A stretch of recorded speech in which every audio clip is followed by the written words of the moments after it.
नमस्कार, स्वागत है आपका सरोकार में। मैं हूं अमृता राय। आज बहस में वो मुद्दा जो 2014 के चुनाव और उस दौर में सियासी हालात को बदल डालने का एक बड़ा हथियार बना। ये मुद्दा था भ्रष्टाचार का।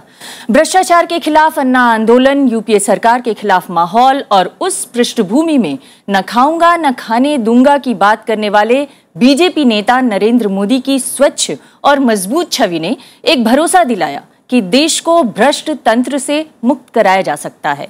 इस भरोसे पर चलते हुए सरकार ने काले धन के खिलाफ कठोर बिल लाने की बड़ी पहल की और अब वो भ्रष्टाचार निवारक कानून यानी एंटी करप्शन बिल 1988 में संशोधन करने की दिशा में आगे भी बढ़ी है। पर भ्रष्टाचार रोकने के तकनीकी उपायों में तो सरकार की संजीदगी दिखी है, लेकिन ट्रांसपेरेंसी यानी पारदर्शिता के मामले में वो कमजोर साबित होती हुई दिख रही है। सरकारी व्यवस्था जिसके बारे में आम मान्यता है कि वो भ्रष्टाचार की जनक है, उसी की मार्फत उसे इस पर काबू भी पाना है, यानी पॉलिसी पैरालिसिस का शिकार भी नहीं होना है और नौकरशाही के भ्रष्टाचार को काबू में भी करना है। इन चुनौतियों के बीच घरेलू काले धन से भी निपटना है और भ्रष्टाचार के खिलाफ लड़ाई को सरकारी दायरे से बाहर निकालकर समाज के बीच भी ले जाना है, यानी उसे सिर्फ सरकारी काम करते हुए दिखना नहीं है, देश का मूड भी बदलना है। बीते एक साल में सरकार कितने कदम चली और क्या वाकई लोगों की उम्मीदों पर खरी उतरी, आज चर्चा इसी परिधि में।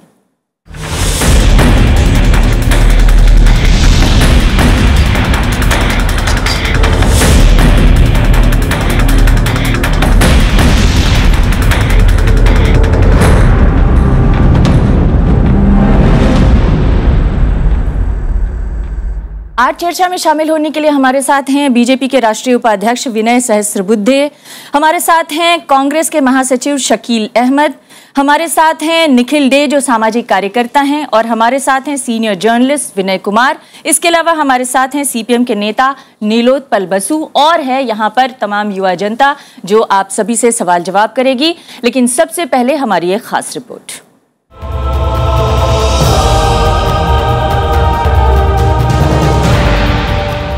त्रस्त देश में एक नई उम्मीद जगी। साल भर पहले मतदाताओं ने भारतीय जनता पार्टी को उम्मीद से ज्यादा समर्थन इस आशा में दिया कि अब उन्हें भ्रष्टाचार से निजात मिलेगी। भ्रष्टाचार ने हमें तबाह करके रखा हुआ है। आप मुझे बताइए भाइयों बहनों, भ्रष्टाचार से मुक्ति चाहिए कि नहीं चाहिए? भ्रष्टाचार जाना चाहिए कि नहीं जाना चाहिए? हिंदुस्तान के हर कोने से भ्रष्टाचार जाना चाहिए कि नहीं जाना चाहिए? भाइयों बहनों, मैंने बिड़ा उठाया है और मेरा तो मंत्र है, न खाऊंगा न खाने दूंगा। इन आश्वासनों से भरोसा और मजबूत हुआ। गुजरे एक साल में एनडीए सरकार ने भ्रष्टाचार और काले धन के खिलाफ कई कदम उठाए हैं। शुरुआत काले धन पर विशेष जांच दल बनाने से हुई। अब विदेशों से काला धन वापस लाने और देश में बेनामी लेन देन रोकने के लिए दो खास कानून बनाने की तैयारी है। साथ ही सरकार ने भ्रष्टाचार निरोधक कानून 1988 में संशोधन की पहल भी की है। मगर इन प्रयासों पर कई सवाल भी उठे हैं। क्या काले धन और बेनामी लेन देन से जुड़े कानून कारगर होंगे? कहीं इनसे सरकारी एजेंसियों को बेहिसाब ताकत तो नहीं मिल जाएगी, जिससे ये कानून ईमानदार करदाताओं को परेशान करने का जरिया बन जाएं? भ्रष्टाचार निरोधक कानून में संशोधन उसे धार देने के लिए किया जा रहा है या नौकरशाहों को बचाने के लिए? क्या आप सचमुच रिश्वत देने वाली कंपनियां कार्रवाई के दायरे में आएंगी? वैसे सवाल कई और भी हैं। लोकपाल का अब तक गठन नहीं हुआ है, जिससे सरकार की प्राथमिकताओं पर प्रश्न खड़े हैं। मुख्य सतर्कता आयुक्त और मुख्य सूचना आयुक्त जैसे पदों के लंबी अवधि से खाली पड़े रहने को लेकर भी विपक्ष ने सरकार पर उंगलियां उठाई हैं। The deplorable lapse of the government in not appointing a chief information commissioner. This post has been lying vacant for more than 8 months, resulting in a virtual standstill in the functioning of the Central Information Commission established by the UPA through the landmark RTI Act. आम जन के मन में ये भी मुद्दा घुमड़ रहा है कि तय सीमा के भीतर सेवा पाने और शिकायत निवारण के नागरिकों के अधिकार वाले कानून का आखिर क्या हुआ। विनय जी, अगर मैं चर्चा की शुरुआत आपसे करूं तो क्यों ये परसेप्शन बनता हुआ दिख रहा है कि करप्शन से लड़ाई के मामले में दरअसल पारदर्शिता के सवाल पे वो कमजोर पड़ती हुई दिख रही है? मुझे नहीं लगता ऐसा कोई परसेप्शन बन रहा है, बनने का कोई कारण ही नहीं है। आप जितने सारे सरकारी विभाग है आप देखेंगे, लगातार समाचार पत्र सब लोग पढ़ते हैं, एडवर्टीजमेंट भी देखते हैं, सब जगह ई टेंडरिंग हो रहा है। मतलब जो बुनियादी देखिए, परसेप्शन, करप्शन की चर्चा और इन सारे विषयों का संबंध जमीनी हकीकत से है। तो जमीनी हकीकत में क्या बदलाव आ रहा है, अभी उस पर कोई ढिंडोरा पीटने की जरूरत नहीं। ये हो रहा है क्योंकि ये होना था, ये पहले से पार्टी का एक दृष्टि से दायित्व था और पार्टी ने इसके बारे में अपने चुनाव घोषणा पत्र में भी लिखा था कि हम पारदर्शी व्यवहार के लिए सारी जगह जहां जहां आवश्यक हो, जहां जहां संभव हो कानून के दायरे में, वहां ई टेंडरिंग करेंगे ताकि इसके मतलब इस संदर्भ में कोई भी गुंजाइश न रहे। अभी ऐसा हो रहा है। पूरा बीता एक साल आप देखिए कि कहीं भी किसी भी इस तरीके के कांड की मतलब विगत 10 सालों में तो एक साल एक कांड या एक साल 10 कांड, ऐसा हमारा देश का इतिहास दुर्भाग्यवश रहा। बीते हुए एक साल में ऐसे कांडों की कोई चर्चा नहीं है क्योंकि कुछ हुआ ही नहीं है। नहीं, ये बात सही है तो कि परसेप्शन आपका, आप मतलब आप नहीं, मैंने ये सवाल बन रहा है, मैंने ये सवाल इसलिए पूछा, कहां से परसेप्शन मैंने ये सवाल इसलिए पूछा कि हाल में सोनिया गांधी ने सवाल उठाया, राहुल गांधी ने सवाल उठाया, कल राज्यसभा में बड़े पैमाने पर भ्रष्टाचार के मुद्दे पर चर्चा हुई, और सीआईसी का मुद्दा हो, चाहे सीआईसी की नियुक्ति का मुद्दा हो, चाहे सीईसी की नियुक्ति का मुद्दा हो, चाहे लोकपाल बनाने का मुद्दा हो, चाहे विसिल ब्लोअर बिल के नोटिफिकेशन का मुद्दा हो, चाहे सिटीजन चार्टर बिल के लैप्स हो जाने का मुद्दा हो, ये सभी जो बिल और सभी जो संस्थाएं हैं ये सभी करप्शन से लड़ने का एक बहुत बड़ा टूल हैं और इनमें पारदर्शिता की कमी दिख रही है, इसलिए ये सवाल उठाया था। आपने शायद केवल वो उठाए गए सवाल देखे, उनको जो जवाब दिया गया बड़े तरीके से जवाब दिया हमारे डॉक्टर जितेंद्र सिंह ने, जो प्रधानमंत्री कार्यालय में राज्य मंत्री है। वो जवाब शायद आपने सुना नहीं जवाब उसमें पूरा एक तरीके से एक एक बिंदुवार उन्होंने जवाब दिया है। आप चीफ इंफॉर्मेशन कमिश्नर की बात कर रही है, चीफ इंफॉर्मेशन कमिश्नर की नियुक्ति के लिए सर्च कमेटी बैठी है, सर्च कमेटी में अपनी अंतिम बैठक 27 अप्रैल को पूरी की है। उनका रिपोर्ट जैसे आएगा सरकार उस पर अपनी मोहर लगाएगी। 9 महीने हो गए सर, तो क्या होगा? देखिए मूलभूत जो व्यवस्था थी उसमें जो कमियां थी, वो कमियां ध्यान में आने के बाद उन कमियों के आधार पर ही हम आगे बढ़े। ये एक रास्ता था जो आसान था और दिखते थे कि हम बड़े चुस्ती फुर्ती से आगे बढ़ रहे। दूसरा यह रास्ता यह था कि कमियों को हम कम करें। जैसे किसी भी सूचना आयुक्त के लिए, सूचना आयोग में जिस व्यक्ति का चयन होगा उसके लिए एक सर्च कमेटी बैठती है। चीफ इंफॉर्मेशन कमीशन के लिए पुराने कानून में ये प्रबंधन नहीं था, जो भी उसके रूल्स रेगुलेशंस बने हैं, इस सरकार ने उसमें रूल्स रेगुलेशंस बनाए, उसके लिए भी सर्च कमेटी का प्रावधान रखा क्योंकि वो ज्यादा ट्रांसपेरेंट रहे, अकाउंटेबल रहे। मनमानी मतलब जो भी उस पर चयनित होता है उसकी अपनी जो उसके पहले की सरकारी नौकरी रही उसके आधार पर उसका चयन हो ऑटोमेटिकली, जरूरत नहीं एक बार चयन किया जाए, तरीके से हो। सर्च कमेटी बैठी, उसकी 3 बैठकें हुई, अंतिम बैठक हुई। अभी सरकार का तो यह अधिकार है कि सरकार उसमें अधिक पारदर्शिता लाए, उस दिशा में हमने कदम उठाया, उसके ऊपर सवाल। आप ये कह रहे हैं कि आपकी सरकार ने पिछले 9 महीने के दौरान बहुत पारदर्शिता लाने की कोशिश की। मैं कांग्रेस के पास जाऊं, मैं कांग्रेस से इसका इस मामले में जवाब दूं, उससे पहले आरटीआई कार्यकर्ता रह चुके हैं निखिल, सदन से उड़ गए क्योंकि जवाब ही नहीं था। मैं शकील अहमद के पास जाऊं उससे पहले निखिल डे, क्योंकि आरटीआई कार्यकर्ता रहे हैं, इसलिए मैं आपसे जवाब लेना चाहती हूं। क्या आप लोग इस जवाब से संतुष्ट हैं? नहीं, बिल्कुल संतुष्ट नहीं है। हमें कई चीजों में हमें मालूम था कि बीजेपी का जैसे सोशल सेक्टर कार्यक्रमों में बहुत सारे सवाल हैं, नरेगा को लेके और चीजों को, लेकिन पारदर्शिता और जवाबदेही पर तो बहुत स्पष्ट एक पॉलिसी थी और बार बार कहते भी गए और हमारे साथ भी खड़े हुए जब हम बातें उठाते रहे, सिविल सोसाइटी उठाती रही, लेकिन कोई कारण नहीं है। मैं सहस्त्रबुद्धे साहब से इस रूप में सहमत नहीं हूं कि 7 महीने 9 महीने तक आप सीआईसी के पद को खाली छोड़ें, क्योंकि उसकी वजह से पूरा का पूरा इंफॉर्मेशन कमीशन ठप्सा हो गया। सीआईसी बल्कि 3 और आयुक्तों के पद 1 साल से खाली पड़े। इसी बात को ले लें, जो सर्च कमेटी की बात है, हम परेशान हो गए। पहले गए जितेंद्र सिंह जी से मिले भी, हमने कहा आप इसको जल्दी से जल्दी कीजिएगा। सर्च कमेटी का हमने आरटीआई में डाला कि सर्च कमेटी ने क्या काम किया, जवाब आया इसके मिनट्स ही नहीं रखे। अब ये एक ऐतिहासिक जवाब मिला है हमें पहली बार किसी जगह से, और वो बहुत खतरनाक है। आप मिनट्स ही नहीं रखने लगेंगे तो कौन सी पारदर्शिता? तो जिस चीज के लिए आप कह रहे हैं सर्च कमेटी बनाई पारदर्शिता के लिए, उसके मिनट्स रख के पब्लिक डोमेन में डालें तो लोगों को पता चले। वैसे भी आप भी मानेंगे मेरे ख्याल में इफिशिएंसी के आधार पर आप किसी पद को खाली नहीं छोड़ सकते हैं, आगे की व्यवस्था कर सकते हैं। और ये 8 महीने 9 महीने खाली रहना, बड़े बड़े मंत्रालय जहां हमें देखना है, जनता की मदद से ही आप ठीक से पारदर्शी सरकार चला सकेंगे, जवाबदेही सरकार अकेले तो कोई भी नहीं कर सकता है। तो वो जनता का सबसे बड़ा हथियार है आरटीआई। लोकपाल साहब, लोकपाल को लागू करने के लिए सारा जद्दोजहद हुआ, अब उसके अंत में ये गया है वापस स्टैंडिंग कमेटी में। केवल एक चीज की आवश्यकता थी कि लीडर ऑफ ऑपोजिशन की जगह, जैसे इंफॉर्मेशन कमीशन में है लार्जेस्ट सिंगल, इसके लिए तो ये नहीं साहब, नहीं एक मिनट, मेरी बात आप सुनिए। तो मंजूर करना चाहते थे, सीवीसी के लिए तो एक लाइन मंजूर हो गया। नहीं, लेकिन मैं एक सवाल अगर आप इजाजत दें तो मैं पूछूं, अगर आपकी सरकार लैंड एक्विजिशन बिल पे बार बार अध्यादेश ला सकती है तो इस पे भी अध्यादेश लाके एक नया स्टैंडिंग कमेटी के पास वो है तब नहीं अध्यादेश लाया जाता। उससे पहले वो गया स्टैंडिंग कमेटी में, वो भी जरूरत नहीं थी, उस केवल एक लाइन का अमेंडमेंट आके उसको लागू किया जा सकता था। Better ask him. No, but the standing committee, सरकार ने कहा, सरकार ने सीवीसी के लिए तो पोस्ट वही का वही अपनाया। So CVC, Lokpal, grievance redress, whistle blower protection, ये चीजों में बहुत डिसअपॉइंटमेंट है। You are mixing the things Nikhil ji. देखिए, सीआईसी के अपॉइंटमेंट के तौर तरीके ये उस कानून का विषय नहीं, रूल्स और रेगुलेशंस का विषय। उसमें जो इन्फॉर्मिटीज थी, उसमें जो कमियां थी, उसको दूर करने के लिए और ज्यादा ट्रांसपेरेंसी, अकाउंटेबिलिटी लाने के लिए हमने ये किया। अभी आप सवाल या निशान तो कहीं भी खड़ा कर सकते हैं देश में, नहीं, लेकिन असल में विनय जी, मगर जो ये मतलब जहां तक लोकपाल की बात है, हम तो चाहते थे कि उसको तुरंत लाया जाए, तो इन्होंने कहा नहीं ये स्टैंडिंग कमेटी पर जाना चाहिए। लेकिन बहुत सारे लोग सिटीजन चार्टर के लिए भी उस समय एक बिल लाया गया था यूपीए सरकार के दौरान, ग्रीवेंस रिड्रेसल के लिए जो तमाम लोगों की मांग थी, उसमें भी सरकार आगे नहीं बढ़ पाई। पर मैं इस पर आऊंगी, आप क्या विनय जी के जवाब से संतुष्ट हैं?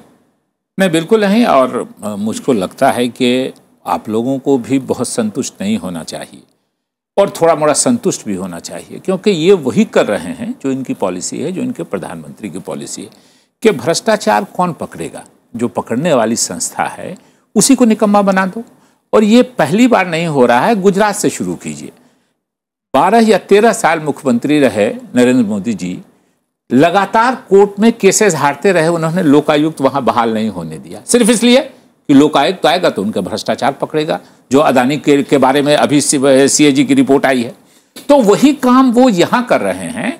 गुजरात में मुख्यमंत्री थे तो वो काम किया, वही काम यहाँ कर रहे हैं। लेकिन हमने उनको, मैं ट्विटर पे भी हूँ, मैंने उनको धन्यवाद भी दिया है। यूपीए के भ्रष्टाचार के मामले आए थे सीएजी के उजागर करने के मामले पे। नरेंद्र मोदी जी चुनाव जीतने के बाद जब गुजरात असेंबली में गए 3 या 4 दिन के बाद अपने विदाई समारोह में, तो उन्होंने अपने भाषण में कहा कि सीएजी की रिपोर्ट को पॉलिटिकल यूज नहीं करना चाहिए, ये तो एक टेक्निकल चीज है जो पीएससी में जाती है, और पीएससी, मैं खुद पीएससी का मेंबर रहा हूं, ये बात सही है कि सीएजी की रिपोर्ट, लेकिन उसी सीएजी की रिपोर्ट पर चाहे वो 2G का मामला हो, चाहे वो कोल एलोकेशन का मामला हो, चाहे वो कॉमनवेल्थ का मामला हो, पूरा माहौल देश में बनाया। आज इसीलिए सीआईसी नहीं अपॉइंट कर रहे हैं, और उसके बाद जो और लोग उसके साथ हैं, इसलिए कि वो चला गया है प्रधानमंत्री कार्यालय में। इनके बारे में कौन जानकारी देगा? अभी विसल ब्लोअर बिल की बात आई है, वो पास हो गया था, राष्ट्रपति को साइन कर दिया था, अभी उन्होंने कर लिया भ्रष्टाचार अपना छुपाने के लिए कि साहब राष्ट्रीय सुरक्षा के मामले में, डिफेंस के मामले में नहीं होगा। बोफर्स का हंगामा जो कोर्ट ने हमारे नेता राजीव गांधी जी को एक्सोनरेट किया, बोफर्स का पूरा हंगामा, वो क्या डिफेंस का मामला नहीं था? आज ये उसको कमजोर किया है उन्होंने विसल ब्लोअर्स बिल को, कि डिफेंस के मामले में ये खरीदारी करोड़ों अरबों रुपए की होती है डिफेंस में, और उसकी जांच नहीं होगी, विसल ब्लोअर बिल नहीं करेगा। तो ये वही कर रहे हैं। सीवीसी नहीं है, सीवीसी ने मामले उजागर किए बहुत से करप्शन के, हम लोगों के सरकार के खिलाफ भी किए, हमारे मंत्री जेल गए। इनका पुराना रिकॉर्ड भी है। आपको याद होगा कि इनके अध्यक्ष पकड़े गए थे, लेकिन ये भी सच है। मेरी 1 मिनट बात सुनो। इनके अध्यक्ष पकड़े गए थे कैमरे पर पैसा लेते हुए। अडवाणी जी होम मिनिस्टर थे, क्या एफआईआर हुआ?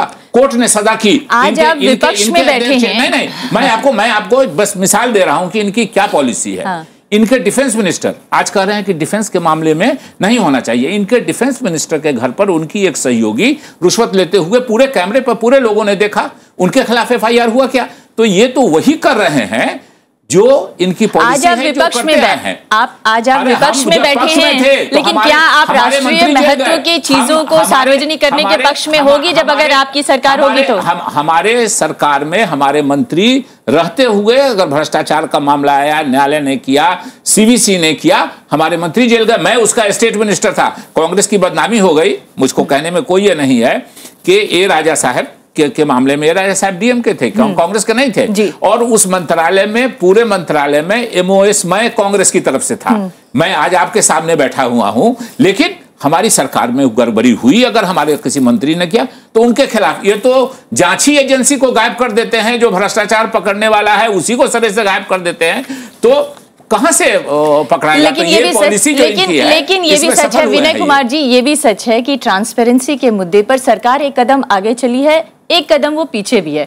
अगर वो नियुक्तियों के मामले में पीछे है तो ये भी सच है कि आधार को लगातार आगे बढ़ाने की कोशिश करते हुए वो जो टेक्निक का यूज कर रही है, उससे एक तरह से पारदर्शिता तो आएगी समाज के अंदर। नहीं, वो तो प्रधानमंत्री साहब ने कहा है, मोदी साहब ने खुद ही कहा है कि हम लोग तकनीक का ज्यादा इस्तेमाल करें, जैसे विनय जी कह रहे थे कि ई टेंडरिंग, तो पारदर्शिता इतनी हो कि किसी को ऑफिस के चक्कर ना लगाने पड़े और ये ना देखना पड़े कि हमारी फाइल कहाँ से कहाँ तक पहुंची, इसमें किसने क्या ऑब्जेक्शन लगाया। वहां तक तो ठीक है, मगर जब आधार को सुप्रीम कोर्ट ने नॉकडाउन कर दिया है, सुप्रीम कोर्ट ने तो साफ कह दिया है कि आधार अगर किसी के पास, किसी नागरिक के पास नहीं है तो आप उसको किसी भी सरकारी बेनिफिट से वंचित नहीं कर सकते। तो एक तरीके से तो ये ठीक है, स्वागत योग्य कदम है कि फाइनेंशियल इंक्लूजन की जहां तक बात थी, वो तो यूपीए सरकार की नीति को ही एनडीए सरकार ने आगे बढ़ाया है कि आधार के मसले पर और यूनिक आइडेंटिटी देने के मसले के ऊपर, उस इशू के ऊपर कोई दोनों सरकारों में कोई मतभेद नहीं है। तो आधार आगे बढ़ रहा है, मगर सुप्रीम कोर्ट ने कहा है कि 82 करोड़ भी अगर इससे जनता इसके दायरे में आ गई है, मगर अभी भी ऐसे केसेस हैं, आप दिल्ली में ही उठा के देख लीजिए, शादी का रजिस्ट्रेशन नहीं हो रहा, प्रॉपर्टी का रजिस्ट्रेशन नहीं हो रहे, जबकि प्रधानमंत्री ने खुद ऑफिस संभालने के तुरंत बाद कहा था कि नागरिकों को छोटी छोटी पचड़ों से बचने के लिए सेल्फ अटेस्टेड भी सर्टिफिकेट चलेगा। ये बहुत छोटी सी बात है, मगर आम नागरिक के लिए मैं समझता हूँ बहुत बड़ा कदम है। नहीं तो वो आप जाइए, आप लिख दीजिए किसी भी स्टैम्प पेपर पे आप कुछ लिख दीजिए और नोटरी पब्लिक से आप अटेस्ट करा के ले आइए। मगर जब प्रधानमंत्री खुद कह रहे हैं, सरकारी महकमों में इसका बारे में पता ही नहीं है कि जब एक सरकार ने डिसीजन लिया है कि सेल्फ अटेस्टेड डॉक्यूमेंट्स चलेंगे, सुप्रीम कोर्ट ने कह दिया कि आधार को आप अनिवार्य नहीं कर सकते। नहीं, न सिर्फ सुप्रीम कोर्ट ने, सरकार ने खुद पार्लियामेंट में सरकार के मंत्री ने खड़े होकर कहा है कि आधार कोई मैंडेटरी नहीं है। लेकिन जिस तरह से आधार का इस्तेमाल करके पारदर्शिता को बढ़ाने की कोशिश की जा रही है, क्या ये सही कदम नहीं होगा? क्योंकि अगर पारदर्शिता बढ़ेगी तो शायद जो भ्रष्टाचार के निवारण के मामले हैं निचले स्तर पर, उसको दुरुस्त करने में मदद मिल सकती है। बिल्कुल ठीक बात है आपकी कि एक कदम जो है ये बिल्कुल सही कदम है कि टेक्निक का इस्तेमाल हो। प्रधानमंत्री खुद भी आगे कहते रहे हैं कि आप खुद अपने जो भी सरकारी महकमे में आपके कामकाज हैं, आप जाइए, कोई आपकी अगर इंडस्ट्री से लगाने संबंधी फाइल है या आपको कोई सरकारी महकमे में काम है, तो आप उसको मॉनिटर कर सकें, आप देख सकें कंप्यूटर पे, आप इंटरनेट पे देख सकें कि ये कहां से कहां तक पहुंचा, वहां तक बिल्कुल ठीक है। इसमें एक महत्वपूर्ण बात यह है जिसको आपने ध्यान में लेना चाहिए कि सवाल भरोसे का होता है।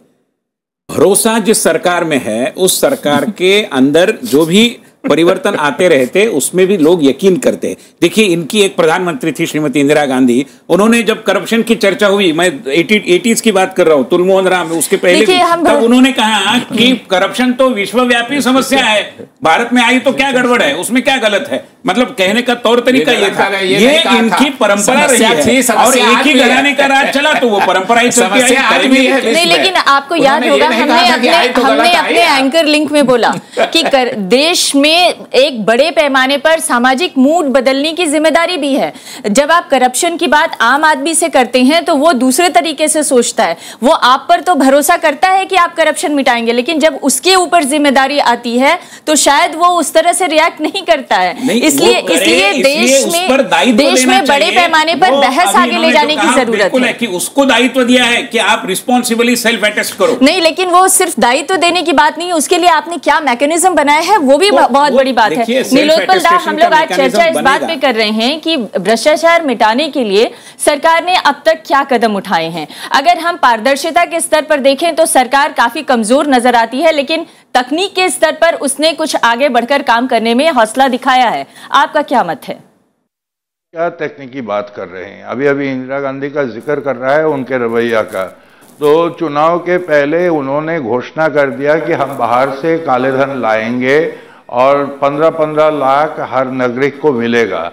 लेकिन बाद में पकड़े जाने के बाद बीजेपी का अध्यक्ष हंसते हुए मुस्कुराते हुए कहते हैं वो चुनावी जुमला था। तो कौन गंभीर है? इससे तो साफ पता चलता है जो संस्थाएं थी वो संस्थाओं को काम करने ना देना। आप आधार के जिक्र कर रहे हैं, कल ही मैं हरियाणा में था, ये बोल रहा है एक तो ये जो बायोमेट्रिक जो सिग्नेचर है वो फेल कर रहा है, और दूसरा है कि ये जो बैंक का एटीएम कार्ड दे दिया है ड्रॉ करने के लिए जो भी पैसा जाता है, लेकिन वहाँ पे कोई एटीएम का कोई सेंटर नहीं है, तो लोग पैसा कैसे लाएंगे? अदानी साहब चले जाते हैं, पूरे दुनिया भर के कोई बैंक उसका प्रोजेक्ट को टच नहीं करता, और साथ में एसबीआई का चेयरपर्सन को ले जाया जाता है। $1 बिलियन उसको देने के लिए दिया जा रहा है, जबकि हम जानते हैं कि ये किंगफिशर के मामला जहाँ पे 17,000 करोड़ का मतलब एनपीए है, और अभी बैंक खुद बोलने लगे हैं कि 6 करोड़ से ज्यादा पैसा नहीं मिलेगा। तो कहाँ है स्वच्छता और कहाँ है पारदर्शिता? और हम तो बोल रहे हैं कि आप कुछ कीजिए ना। चुनावी सुधार सबसे बड़ा जरूरी बात है, इसमें बहुत लोग उसको मानेंगे अगर चुनाव सुधार करते हैं जिसमें पैसे का, जिसमें नीलूदा आपके पास लौटेंगे। जिस काले धन की बात कर रहे हैं नीलोत्पल बसु, उस काले धन का सपना, उस काले धन को वापस लाने का सपना सरकार ने बहुत दिखाया। ये भी सच है कि सरकार काले धन के बारे में कठोर कानून ले आने जा रही है, और संभवतः वो मनी बिल के रूप में इंट्रोड्यूस किया गया है लोकसभा के अंदर। लेकिन सवाल ये है कि आपके ही नेता, चाहे वो सुब्रमण्यम स्वामी हो, चाहे राम जेठमलानी हो, उन लोगों को ये मंजूर नहीं है। वो कह रहे हैं कि इससे काला धन नहीं आने वाला है। देखिए, मतभेद हो सकते हैं, हमारे नेताओं की कुछ अलग अलग राय हो सकती है, मगर सरकार की राय को आपने मानना चाहिए। सरकार की राय ये थी कि सुप्रीम कोर्ट ने जो निर्देश दिया था उसके तहत हम वो स्पेशल इन्वेस्टिगेशन टीम बनाएंगे। जो निर्देश इन्होंने 3 साल सोए रहे, कुछ किया नहीं। हमने हमारी कैबिनेट की पहली बैठक में पहला निर्णय कुछ लिया तो special investigation team supreme court के निर्देश के अनुसार वहां पर उसको नियुक्त किया गया। इसके बारे में आप कुछ क्रेडिट नहीं देंगे, उसके बारे में कुछ बोलेंगे नहीं। हमने कानून लाया है, उसको ये विरोधी करेंगे। मैं जानता हूं कि ये तो कानून को विरोधी करने वाले नहीं, लेकिन वो तो मनी बिल बन गया है और उसको लोकसभा में पास कराया जा सकता है। तो करेंगे ना, हम बिल्कुल करेंगे। आप थोड़ा यकीन भी मानिए, अभी बिल आ रहा है। हमने तो कहा कि आपने कठोर और सख्त बिल इंट्रोड्यूस किया है। सख्त बिल आ रहा है, आप चिंता मत करिए। काले का धन के बारे में हमारी सरकार और पार्टी की जो हमारी नीयत है वो बिल्कुल साफ है, हमारी कमिटमेंट है, and rest assured that we will be fulfilling our. लेकिन आप ही के नेता सुब्रमण्यम स्वामी ने सवाल उठाया था कि पार्टी का मत मानिए। पार्टी और सरकार का मत है, वो अधिकृत मत है। चलिए, देखिए, ये अपने पार्टी के लोगों को ही कन्विंस नहीं कर पाते हैं तो आम जनता को क्या करेंगे या विपक्ष को क्या करेंगे? जहां तक उसकी बात है, इन्होंने कहा एसआईटी पहली बैठक में बनाई। ईमानदार आदमी को होना चाहिए और अपनी कमजोरी दूसरे की ये स्वीकार करना चाहिए। लास्ट कैबिनेट जो हुई मनमोहन सिंह जी की, हाई कोर्ट सुप्रीम कोर्ट का आदेश था, वहीं बनना था। सरकार ने कहा कैबिनेट की मीटिंग के बाद कि चूंकि इलेक्शन देश में घोषित हो गया है और देश की जनता चुनाव में गई है, हमको अगर जनता मत देती है तो हम एसआईटी के बनाएंगे, और नहीं अगर सरकार। लेकिन 3 साल से पेंडिंग था एसआईटी, 3 साल से पेंडिंग। उसमें कई मामले थे, ध्यान में नहीं आया, कई मामले थे। और अगर हम दूसरी को, किसी दूसरी पार्टी को सरकार देती है, जनता देती है मत, तो उसको बनाना चाहिए। चुनाव में चला गया है, इसलिए लास्ट कैबिनेट में ये कह के किया गया। ये ऐसा नहीं है तो 3 साल क्यों नहीं किया? प्रक्रिया चल रही थी, मामला चल रहा था। और सुन लीजिए, 3 साल बाकी व्यवस्था करनी थी। हम लोगों ने काले धन के लिए प्रेस कॉन्फ्रेंस, आज के जो राष्ट्रपति हैं वो वित्त मंत्री थे, हम लोगों ने, आज भी बताता हूं, 32 देशों से, निखिल जी को मालूम होगा और जो हमारे सीनियर पत्रकार हैं इनको भी मालूम होगा, 32 देशों से हमारा double taxation avoidance agreement UPA सरकार में हुआ, कांग्रेस हेडेड सरकार डॉक्टर मनमोहन सिंह की सरकार में हुआ।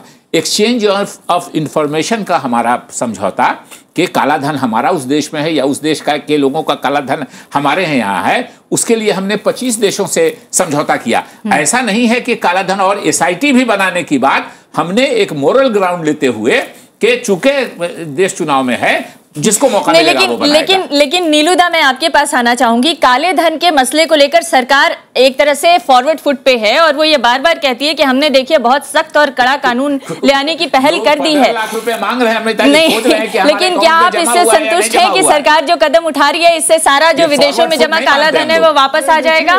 देखिए, कोई फ्रंट फुट का सवाल ही नहीं है, क्योंकि ये बिल का स्वरूप देखने से पता चलेगा, क्योंकि ये आवाज बहुत बड़ा देते हैं। ये चुनाव के पहले ऐसा आवाज दिए थे और बाद में चुनावी वादा चुनावी जुमला में बदल जाता है, तो इसीलिए देखना है कि कैसा।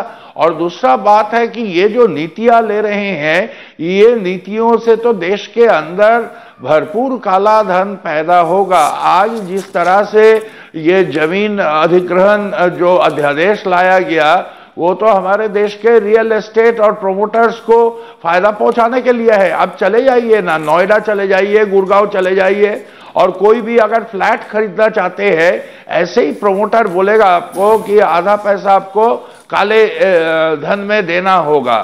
तो वो तो पूरा जो आप घरेलू काले धन की बात कर रहे हैं, लेकिन पहले विदेशी काले धन की बात कर लें। जो सुब्रमण्यम स्वामी ने कहा था, मैं उसको दोबारा कोट कर देती हूँ। उन्होंने कहा था कि काला धन वापस लाने को लेकर हमारे चुनावी वादों के हिसाब से देखा जाए तो मेरे विचार से ये विधेयक जो आप लोगों ने बनाया है वो अधूरा है। और इस विधेयक में ये विधेयक इस बारे में है कि जब आप काला धन वापस लाएंगे तो उस पर किस तरह का कर लगेगा, यानी जब काला धन वापस आ जाएगा तो उस पर किस तरह का कर लगेगा। बेसिकली ये काला धन के बारे में जो विधेयक बनाया गया है वो इस बारे में है।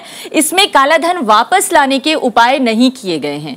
इसके बारे में क्या जवाब है? देखिए, स्वामी जी का एक मत आकलन एक हो सकता है, वो इस विषय के जो भी चर्चा होगी, सुझाव आएंगे। हमने तो हमारे ये भूमि अधिग्रहण कानून के बारे में भी कहा है कि जो भी वाजिब सुझाव है उनका स्वागत करते हैं। हम कोई ऐसा राइडिंग रफशौड़ वाली नीति नहीं है, हम जनतांत्रिक है, लोगों के सुझाव लिखते हैं, आगे बढ़ते हैं, इस सुझाव का भी विचार करेंगे। सुब्रमण्यम स्वामी कोई हमारे प्रवक्ता नहीं है, बाकी पार्टी भी है, पार्टी इस पर सोच रही है, सरकार सोच रही है, सोचने के दायरे में सारी चीजें लोकसभा के दायरे से बाहर निकाल कर अधिक निर्दोष करेंगे। इसके बारे में आप यकीन करिए, बेकायदा मतलब अभी उस विषय में कुछ कहने की आवश्यकता नहीं है। ये जो भी कानून आएगा, हमारे इरादे बड़े स्पष्ट हैं, हमारी नीयत बड़ी साफ है, वो निश्चित रूप में आएगा, बशर्ते ये लोग उसमें टांगे ना अड़काएं। निखिल जी, लेकिन क्या आप इस जवाब से कि सरकार जो अभी तक कालाधन और भ्रष्टाचार को रोकने के लिए कोशिशें कर रही है, इसे आप पर्याप्त मानते हैं? क्या इससे पूरी तरह से भ्रष्टाचार को खत्म करने में मदद मिलने की गुंजाइश दिख रही है? नहीं, 2-3 चीजें हैं।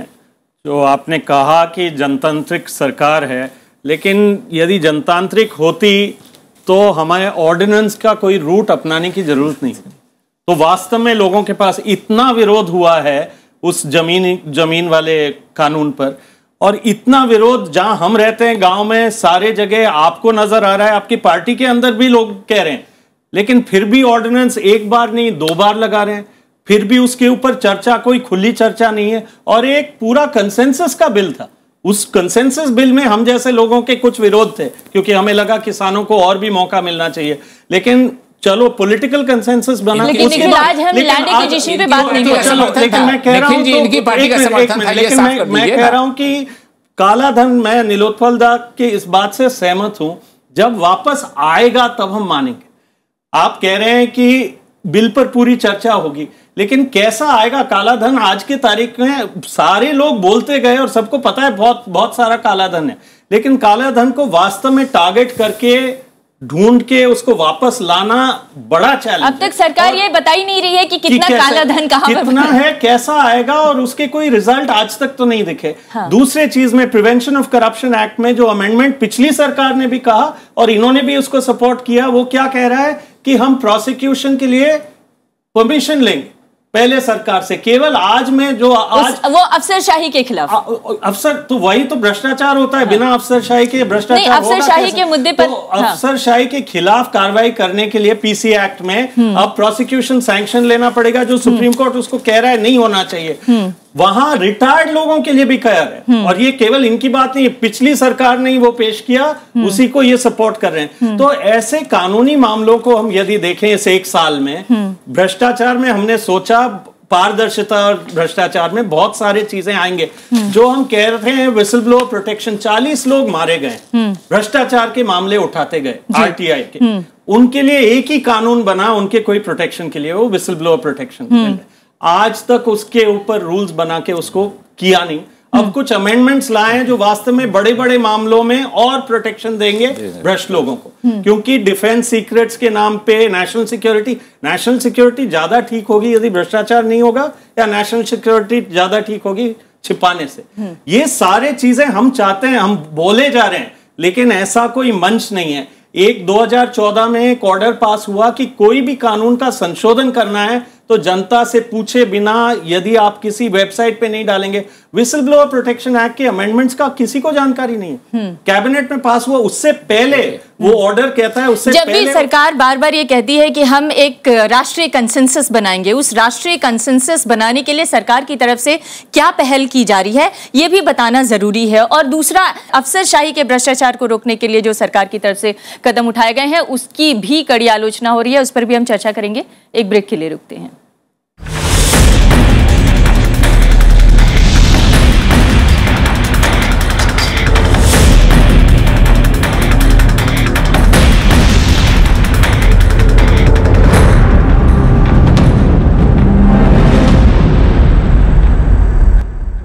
तो बीते सेगमेंट में हमने बात की कि डेमोक्रेसी में डायलॉग कितना जरूरी है और उस डायलॉग के लिए सरकार क्या कर रही है। और दूसरी एक इम्पॉर्टेंट बात निखिल ने उठाई, और वो ये कि अफसरशाही का जो भ्रष्टाचार है उसे रोकने के लिए सरकार की तरफ से क्या किया जा रहा है, क्योंकि अभी जो नया बिल प्रस्तावित है उसमें लोगों को ये ऐसा लग रहा है या आभास हो रहा है कि अफसरशाही को कहीं ना कहीं प्रोटेक्ट करने की कोशिश की जा रही है। मुश्किल ये है कि अफसरशाही जो है वही करप्शन पैदा भी करता है और उसी की मार्फत करप्शन से लड़ना भी है, यानी वही चोर भी है और वही सिपाही भी है। तो एक बड़ा बैलेंस एटीट्यूड अपनाकर उसके साथ आगे बढ़ने की जरूरत है, और उसके लिए जो सरकार कर रही है, क्या ये पर्याप्त है? नहीं, देखिए, सरकार का ये कभी भी दावा नहीं है कि जो हो रहा है वो पर्याप्त है। बावजूद इसके कि वो पर्याप्त नहीं है, इसीलिए जो एक आमूलचूल परिवर्तन की आवश्यकता है हमारे पूरे प्रशासनिक ढांचे में, उस दिशा में इस सरकार ने, सरकार के रहते जो भी अभी किया है उसकी चर्चा मैं नहीं कर रहा हूं, मैं पार्टी की नीति की बात कर रहा हूं। हमारे कई राज्य ऐसे जहां पर हमने लोक सेवा गारंटी कानून लाया है, जिसके तहत आपको विशिष्ट सीमा में विशिष्ट काम पूरा करना ही पड़ेगा। सर, तो बदलाव का दो ही तरीका होता है, एक इवोल्यूशनरी होता है, एक रिवोल्यूशनरी होता है। रिवोल्यूशनरी संभव नहीं है, इवोल्यूशनरी ही संभव है। कंप्लीट। तो मेरा कहना है कि हमें उस तरीके के प्रशासनिक सुधारों की जरूरत है।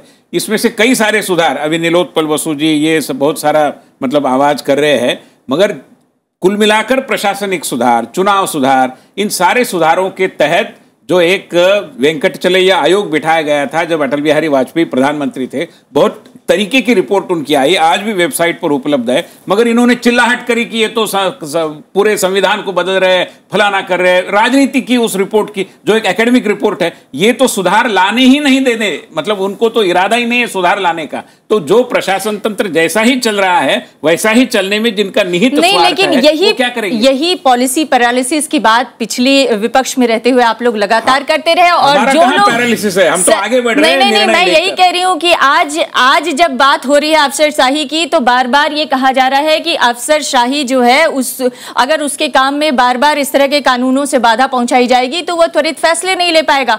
जब पी चिदम्बरम ये बात कहा करते थे तो कहा जाता था कि अब भ्रष्टाचार को संरक्षण दिया जा रहा है, आज वही बात खुद सरकार कर रही है। नहीं, सरकार की ये भूमिका नहीं है। केवल इतना ही है कि देखिए, अफसर, आपको पता होगा कि आप अगर मंत्रालय में घूमेंगे तो दिखाई देगा कि फाइलों पर लोग निर्णय ही नहीं कर रहे। निर्णय लेने की क्षमता, उसके लिए जो मोरल अथॉरिटी उनके पीछे खड़ी होनी चाहिए मंत्री के रूप में, वो उस समय थी नहीं। अभी मंत्री है जो एक अथॉरिटी के रूप में खड़े हैं, तो अफसरों को स्वाभाविक रूप में उनकी ताकत भी मिल जाती है, तो वो काम करते हैं। विनय कुमार जी, आपका एक्सपीरियंस क्या है? मैं एक बहुत छोटा सा उदाहरण दूंगा। अभी वित्त मंत्री अरुण जेटली अमेरिका गए हुए थे, पीछे से सारे अखबारों में, समाचार पत्रों में खबर छपी कि सरकार ने, फाइनेंस मिनिस्ट्री ने इनकम टैक्स रिटर्न का फॉर्म बदल दिया है। और जहां वित्त मंत्री कह रहे हैं कि ज़्यादा से ज़्यादा टैक्सेशन प्रणाली को और कर प्रणाली जो है उसको सिंपल किया जाएगा, सरल किया जाएगा, तो उसमें खबर जहां छपी कि कितने बैंक अकाउंट हैं, उसमें IFSC कोड कितना होगा, इतनी सारी डिटेल्स आपको देने पड़ेंगे। और तुरंत आके अरुण जेटली ने उसका खंडन किया और फिर ये बात जब आगे बढ़ी तो ये कहा कि नहीं और इनकम टैक्स रिटर्न फॉर्म और ज़्यादा सिंपल किया जाएगा। तो जहां ये सरकार शुरू से कहती रही है, प्रधानमंत्री भी कहते रहे हैं कि सिंप्लीफाइड लॉज लाने की जरूरत है, वहीं पर एक तबका सरकार का फाइनेंस मिनिस्ट्री में ये कर रहा था जिसकी जानकारी निश्चित तौर पर वित्त मंत्री को नहीं थी। तो एक छोटा सा एग्जाम्पल मैंने आपको दिया कि किस तरह से ये डाइकोटोमी सरकार में चली आई, मगर उसके बाद सुधार करना नहीं करना वो अलग बात है। मगर एक छोटे छोटे जो कानून है, 90% जनता जो है इनकम टैक्स में, सुब्रमण्यम स्वामी के जो बीजेपी के नेता, उनके बड़े रेडिकल व्यूज हैं और उनके व्यूज के हिसाब से अगर देखें तो इनकम टैक्स अबॉलिश हो जाना चाहिए, वो शुरू से कहते आ रहे हैं। और दूसरा, सरकार में दूसरा जो वित्त मंत्रालय से हो रहा है कि वहां पर 10 पेज का, अगर 2 पेज का फॉर्म है तो उसको आप और बढ़ा के 4 पेज का कर दीजिए। 90% जनता भारत में सब कानून को मानते हैं और सब ईमानदारी के साथ जितनी भी सैलरीड क्लास है वो टैक्स देती है, इसमें कोई दो राय नहीं है। लेकिन मगर सरकार में जो ये छोटी सी एक डायकोटोमी मैंने बताई, उसी तरह से जो प्रिवेंशन ऑफ करप्शन एक्ट के ऊपर जो कैबिनेट ने मंजूरी दी है संशोधन होगी, वो एक बहुत ही विस्तार में चर्चा का विषय है कि अफसरशाही में वो बिल्कुल आपने ठीक कहा, जैसे विनय जी ने भी कहा कि अगर कोई अफसर निर्णय ही ना ले, और प्रधानमंत्री मोदी की तो शुरू से उन्होंने थोड़ा out of the box approach अपनाई है इस मामले में कि सारे सेक्रेटरीज के साथ खुद मीटिंग करना, प्रधानमंत्री खुद एक्सेस दे रहे हैं सबको, बहुत मैं समझता हूं कि अच्छा वेलकम कदम है और मॉरल अथॉरिटी भी मिलेगी अफसरशाही को। मैं आपसे एक सवाल करना चाहती हूँ, जब जन लोकपाल आंदोलन चला और जब लोकपाल बिल लाया गया, तब प्रधानमंत्री को, केंद्रीय मंत्रियों को उसके दायरे में सीधे इसीलिए लाया गया था कि कोई हर्डल ना हो उनकी जांच करने में। तो ये क्या विरोधाभासी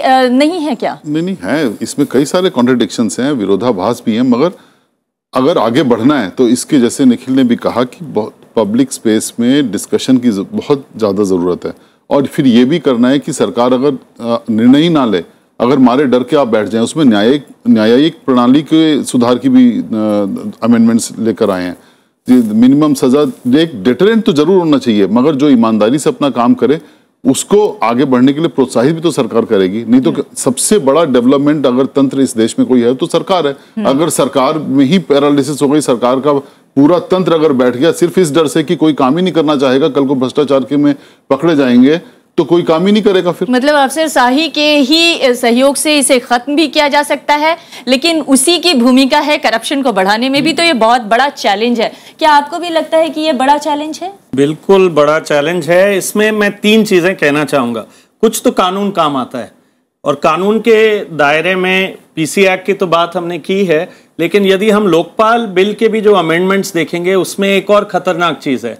वहां अफसरशाही को, जो राजनेताओं को जो जब चुनाव लड़ते हैं अपना पूरा डिक्लेरेशन ऑफ एसेट्स देना पड़ता है, उससे बहुत कम एक अमेंडमेंट लाके वो अफसरशाहियों के लिए कह रहे हैं कि उनके पत्नियां और उनके बच्चे और उनके फैमिली मेंबर्स, पति या पत्नी और उनके फैमिली मेंबर्स का वैसा डिक्लेरेशन नहीं होगा, उनके सिविल सर्विस कॉन्डक्ट रूल्स के अनुसार ही होगा।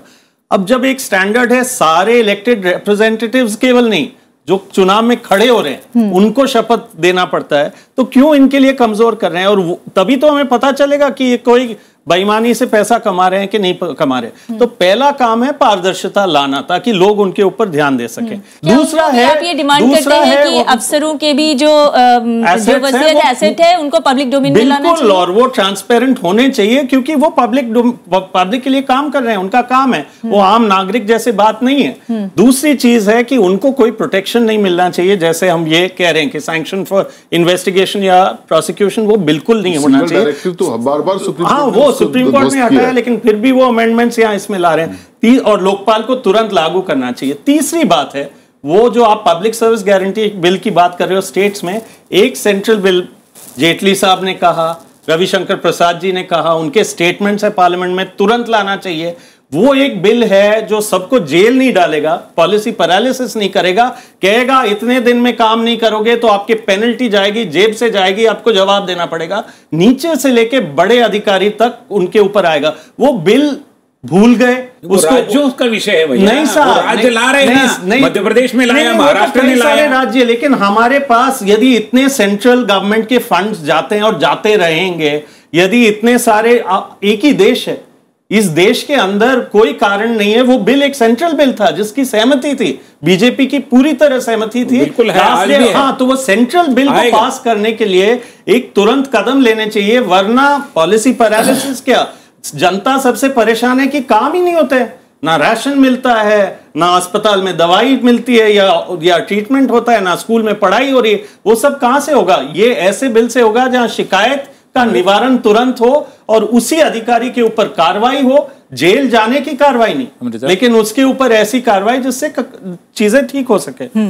उसमें एक बैलेंस होना चाहिए, अफसर्स को जो काम करने की थोड़ी आज़ादी होनी चाहिए, उसमें कहीं कोई ये नहीं है।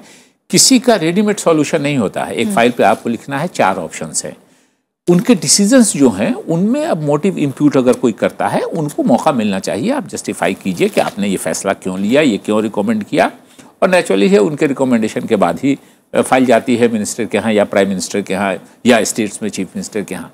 लेकिन उनके असेट्स के मामले में उनकी जो उनके बैंक अकाउंट है, और अगर सचमुच आपने फैसले सब एब्सर्ड लिए हैं और आपका बैंक अकाउंट उसी हिसाब से बढ़ रहा है, आपके असेट्स उसी हिसाब से बढ़ रहे हैं, तो वहां प्रोटेक्शन का कोई सवाल नहीं होना चाहिए। तो एक बैलेंस होना चाहिए कि पॉलिसी पैरालिसिस भी नहीं हो, काम भी चलता रहे पब्लिक का और सरकार का। लेकिन ये भी सच है, ये भी सच है कि जब पुरानी सरकार इस बारे में बात करती थी तो विपक्ष में रहते हुए बीजेपी ने इसका बहुत विरोध किया था। हर बात में विरोध करते थे, आज वही काम कर रहे हैं सब ये। नीलूदा, मैं आपसे ये जरूर जानना चाहती हूँ, काले धन का मुद्दा आपने बड़े पैमाने पर उठाया, लेकिन काला धन, विदेशों की से आने वाले काले धन को अगर हम छोड़ दें, जो देश में काला धन है उसको भी कैसे वापस हासिल करना है या उसकी पड़ताल भी कैसे करनी है, उसके लिए सरकार कोशिश में है, प्रयासरत है।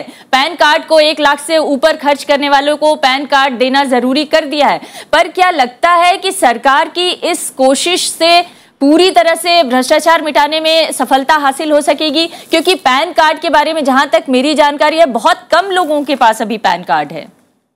यही मैं बोल रहा ना, असल में आज के परिप्रेक्ष्य में ये हमें समझना चाहिए कि भ्रष्टाचार का जड़ क्या है।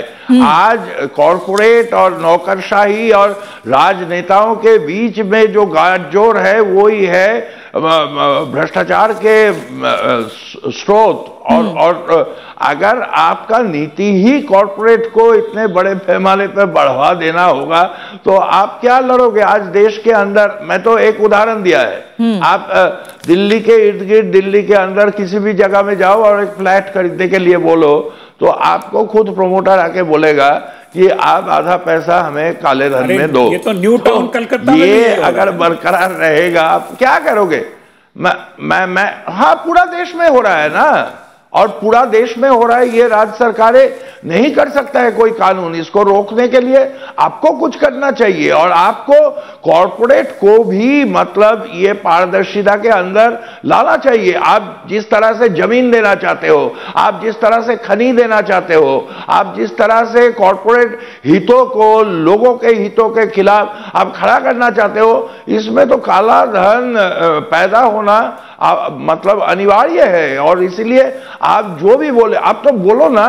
एक जो बड़ा सवाल उठ रहा है विनय जी, उसका जवाब आप जरूर दीजिए कि दोनों तरफ से, विपक्ष के जो 2 बड़े नेता हैं, दोनों ये सवाल उठा रहे हैं कि जो कॉरपोरेट सेक्टर को तमाम तरह की छूट मिल रही है उसको किस तरह से इसके दायरे में ले आया जाएगा ताकि उनके भी भ्रष्टाचार उजागर हो सके। देखिए, देश में कॉरपोरेट क्षेत्र बहुत पहले से रहा है और उनके भ्रष्टाचार के मामले, तुलमोहन राम का प्रकरण हो, बाकी कोई प्रकरण हो, तो ये बिल्कुल श्रीमती गांधी के जमाने से सामने आ रहे हैं। देश की व्यवस्था में भ्रष्टाचार को उजागर करने की दृष्टि से भी कुछ प्रावधान रहे हैं, वो और अधिक कारगर होने चाहिए, इसमें कोई दो राय नहीं, वो हो जाएंगे।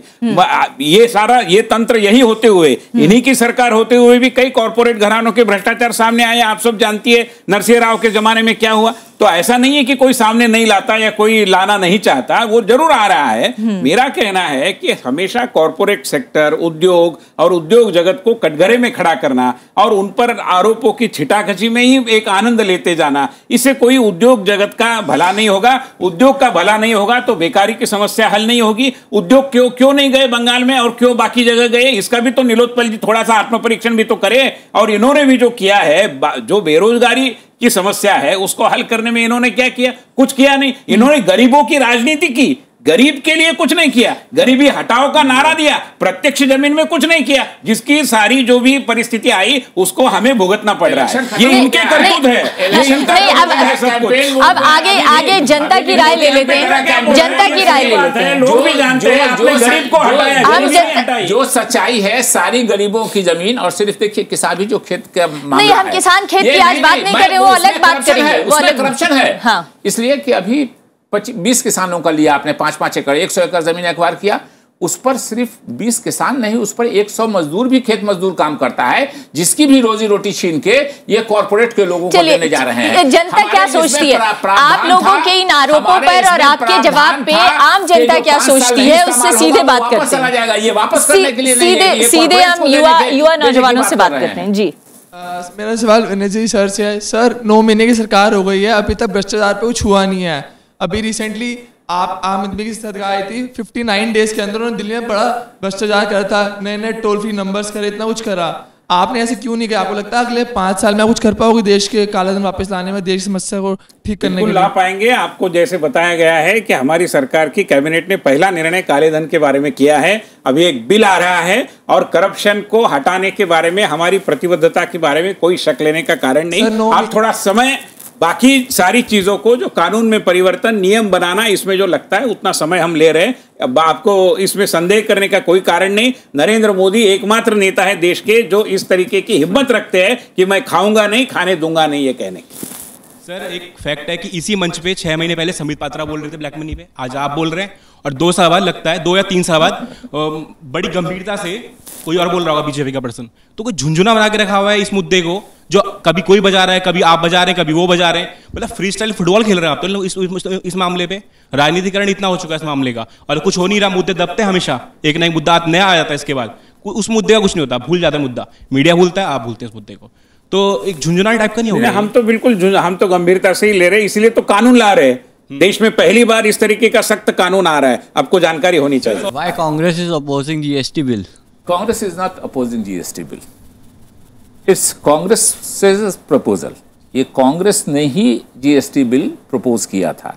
सबसे ज्यादा जो समय अपोज किया था मिस्टर अरुण जेटली, जो आज के वित्त मंत्री हैं, जो आज पास कराना चाहते हैं उसको, और दूसरे जो थे उनके जो चीफ मिनिस्टर थे कुछ बीजेपी स्टेट्स के, इन्होंने अपोज किया था।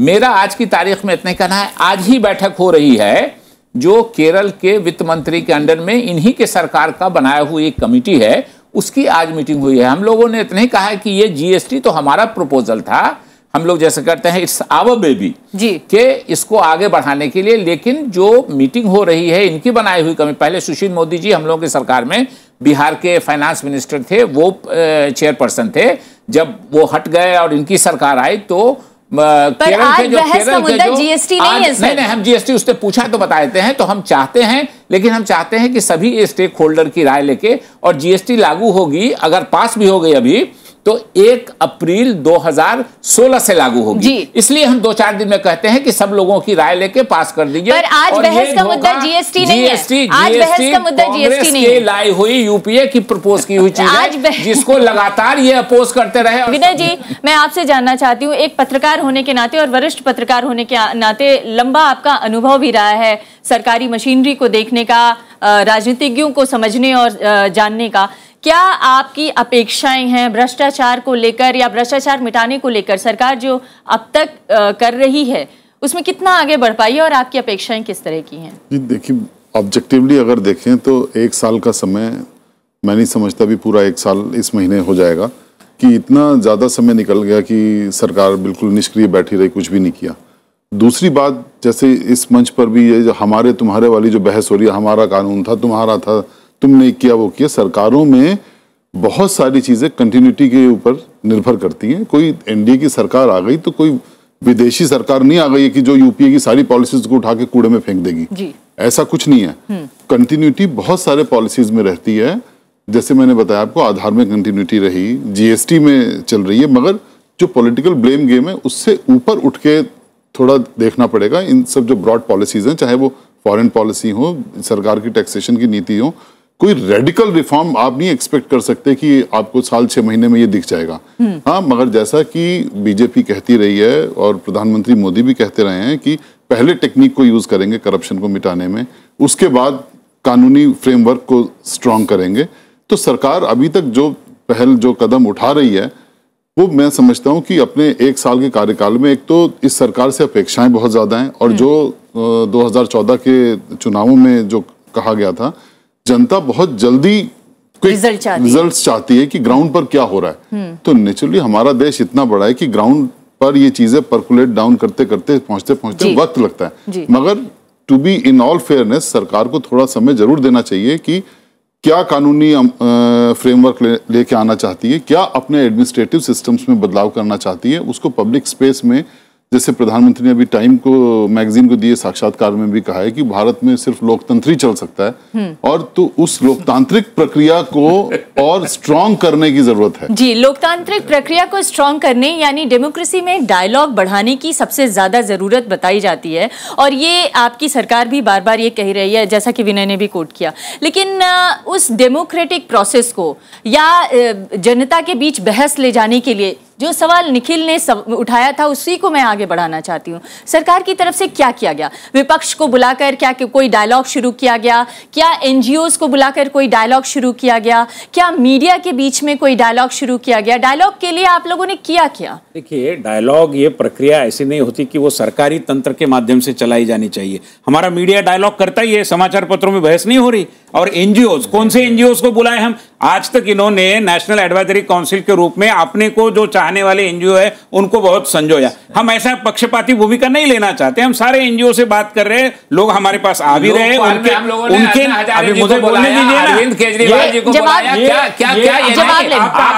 आप हमारी आवाज को मत कुछ आरोप लगा रहे हैं, तो आप टाइम के नहीं कहिएगा फिर। तो इसलिए हम लोगों ने डिस्कशन में अन्ना हजारे जी को बुलाया, अरविंद केजरीवाल जी को बुलाया, उनके साथियों को बुलाया, निखिल जी को बुलाया, और जो लोग थे उनको बुलाया। उसकी बात भी हम संवाद कर रहे हैं, लोगों से बात हो रही है। ऐसा नहीं कि एक एनजीओ को नहीं बुलाया होगा तो बाकी 10 एनजीओ है। संवाद चल नहीं रहा, ऐसा निष्कर्ष निकालने का कोई कारण नहीं। मीडिया बाबा रामदेव के एनजीओ को बुलाते हैं, मीडिया चर्चा कर रहा है। आप भी तो आपके पाले हुए एनजीओ है ना भाई साहब, आप क्यों इतनी चिल्लाहट कर रहे हैं? आपके भी है। तो मेरा कहना है कि हम बड़े न्यायिक भूमिका के आधार पर सब लोगों के साथ संवाद कर रहे हैं। संवाद का जो क्षेत्र है, कहीं सिकुड़ने की कोई संभावना ही नहीं है। लोकसभा, राज्यसभा, सबके पास पिटीशन कमेटी है, बाकी सारे दायरे हैं, लोग जरूर मिल रहे हैं, निवेदन दे रहे हैं। सब स्वयं प्रधानमंत्री ने कहा है कि सुझावों का स्वागत है। इससे और अधिक जनतांत्रिक क्या होना चाहिए? और जिन्होंने तानाशाही लाई, इमरजेंसी लाई, वो जनतंत्र की बात करें। जनतांत्रिक प्रक्रिया जो सरकार अपना रही है, नीलोत्पल दा, क्या आप उससे संतुष्ट हैं, या आपकी नजर में कुछ और किए जाने की जरूरत है ताकि जनता के बीच में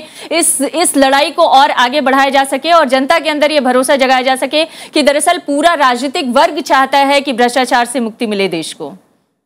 विनय जी जो भी दावा करे, मुझे इतिहास के पन्ने से ये दिखा दे कि कोई सरकार 1 साल में इतने सारे अध्यादेश लाए।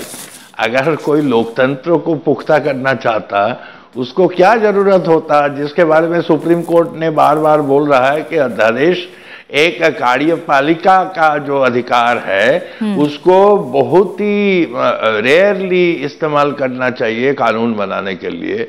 तो ये एक तथ्य तो अपने आप में बहुत ही ज्यादा काफी है उनके जो दावा है उसको मतलब चकनाचूर करने के लिए। निखिल जी, दरअसल जनता के रोल के बारे में जब हम बात कर रहे हैं तो हम ये मानते हैं कि जनता का रोल या डायलॉग को बढ़ाने के लिए सरकार को डिसेंट्रलाइजेशन की प्रक्रिया को बढ़ाना चाहिए। लेकिन क्या आपको लगता है कि सरकार डिसेंट्रलाइजेशन की प्रक्रिया में आगे बढ़ पा रही है ताकि जनता के रोल को बढ़ाया जा सके या जनता को उसकी भूमिका की याद दिलाई जा सके? संवाद करने के लिए मीडिया तो फ्री है, लेकिन संवाद करने के लिए तो मंच बनाने पड़ेंगे। केवल एक एनजीओ और दूसरे एनजीओ के लिए नहीं, सबके लिए। लेकिन वो मंच बनाए जा सकते हैं। लोकतंत्र में वो मंच हैं। हमारे देश के अंदर 2014 का नियम है, वो कहता है कि किस प्रक्रिया से वो सब लोगों के व्यूज लिए जा सकते हैं। मैं तो कहता हूं कि भ्रष्टाचार से लड़ने के लिए ये बात सही है कि टाइम लगेगा कुछ नए चीजें लाने के लिए, लेकिन पुराने चीजों को कमजोर नहीं करें। सूचना के अधिकार ने एक बहुत बड़ा हथियार दिया लोगों को, वो लगातार कमजोर होते जा रहा है। कांग्रेस सरकार में हम लड़ते रहे, अमेंडमेंट्स मत लाओ, अमेंडमेंट्स मत लाओ, और बचाते बचाते यहां तक लाए, लेकिन यदि हम उसको और ताकतवर नहीं बनाए, उसको और आगे नहीं ले जाएं, तो बहुत बुरा हाल होगा। वहीं जो मारे गए लोग हैं उनको प्रोटेक्शन नहीं दे तो और कैसे लोग सवाल उठाएंगे। तो बहुत जरूरी है लोकपाल को जल्दी से जल्दी हम बिठा दें और उनका काम चालू कराएं। उसमें बहुत ज्यादा काम नहीं चाहिए, हम उसको डिले नहीं करें। मैं ये कहना चाहता हूं पब्लिक परसेप्शन नेगेटिव जाएगा, क्योंकि डिसअपॉइंटमेंट हो रहा है कि इन चीजों में टाइम ज्यादा नहीं चाहिए था। ये बात सही है, ब्लैक मनी को वापस लाने के लिए बहुत बड़ा एक पूरी व्यवस्था बिठानी पड़ेगी, हम भी जानते हैं, हम सब जुड़ेंगे उसमें, लेकिन जो चीजें आज की तारीख में हैं उनको कमजोर नहीं होने दें, उसको और ताकतवर करें और जनता को जोड़ें। सब चीजों में जनता तैयार है, ये सरकार तैयार है, जनता तैयार है। मैं निखिल जी की बात से सहमत हूं। इस सरकार को अपने दायित्व का पूरा एहसास है। मैं उनको कहता हूं कि जो सीवीसी का बिल है वो न्याय प्रविष्ट है, न्यायालय का उस पर कुछ कहना है, उसकी सुनवाई न्यायालय में हो रही है। जहां सीआईसी की बात है, 27 अप्रैल को सर्च कमेटी की अंतिम बैठक हुई है, उसका रिपोर्ट आने के बाद वो भी नियुक्ति होगी। किसी के मन में कोई संदेह होने का कोई कारण नहीं। लोकपाल स्टैंडिंग कमेटी के पास गया हुआ है, जब इनके द्वारा सहयोग होगा और वो जब आएगा तब उसको करेंगे। रही बात केवल विसल ब्लोअर की, उसके बारे में अमेंडमेंट पर सरकार काम कर रही है। मैं तो बस इतने ही पे कह के खत्म करना चाहूंगी कि जनता के बीच निराशा नहीं आनी चाहिए। इन तमाम कदमों से आप लोग जो कर रहे हैं उसके प्रति जनता के मन में विश्वास पैदा कर सके, यही सबसे बड़ी जरूरत है इस वक्त की। बहुत बहुत धन्यवाद हमारी चर्चा में शामिल होने के लिए, और आपका भी धन्यवाद। नमस्कार।